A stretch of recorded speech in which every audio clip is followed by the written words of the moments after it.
வணக்கம். ஆகாஷ்வாணி புதுச்சேரி செய்திச் சுருக்கம் வாசிப்பவர் ஸ்ரீவித்யா ஸ்ரீனிவாசன். போதைப் பொருள் தடுப்பு பிரிவினரால் மேற்கொள்ளப்பட்டு வரும் நடவடிக்கைகள் காரணமாக நடப்பாண்டின் முதல் 3 மாதத்தில் 73 குற்றவாளிகளுக்கு தண்டனை வழங்கப்பட்டுள்ளதாக மத்திய உள்துறை அமைச்சர் திரு அமித்ஷா தெரிவித்துள்ளார்.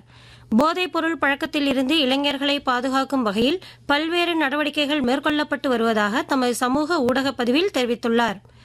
மத்திய தகவல் தொடர்புத்துறை அமைச்சர் திரு ஜோதிர் ஆதித்ய சிந்தியா 2025-26 நிதியாண்டில் இந்திய அஞ்சல் துறை 15,296 கோடி ரூபாய் வருவாயை ஈட்டி சாதனை படைத்துள்ளதாகவும் இது முந்தைய நிதியாண்டை விட 16% வளர்ச்சி அடைந்துள்ளதாக தெரிவித்துள்ளார்.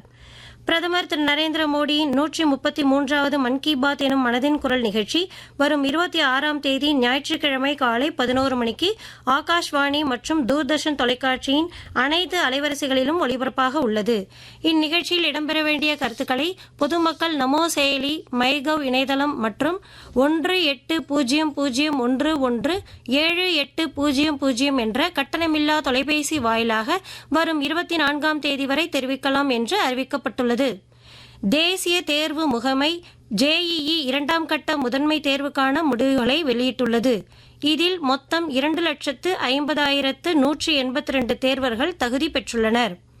காரைக்காலில் இயங்கி வரும் அரசு பாலிடெக்னிக் கல்லூரியில் 2026-27ஆம் கல்வியாண்டிற்கான மாணவர் சேர்க்கை தொடங்கியுள்ளது. Civil, mechanical, electrical, electronics, information technology மற்றும் கம்ப்யூட்டர் இன்ஜினியரிங் போன்ற பல்வேறு பட்டய பாடப்பிரிவுகள் வழங்கப்படுகின்றன.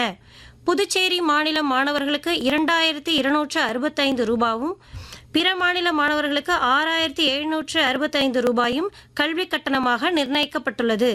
மேலும் விவரங்களுக்கு 0468265521 என்ற எண்ணை தொடர்பு கொள்ளலாம் என கல்லூரியின் முதல்வர் முனைவர் சந்தனசாமி தெரிவித்துள்ளார். இத்துடன் இந்த செய்திச் சுருக்கம் நிறைவு பெறுகிறது.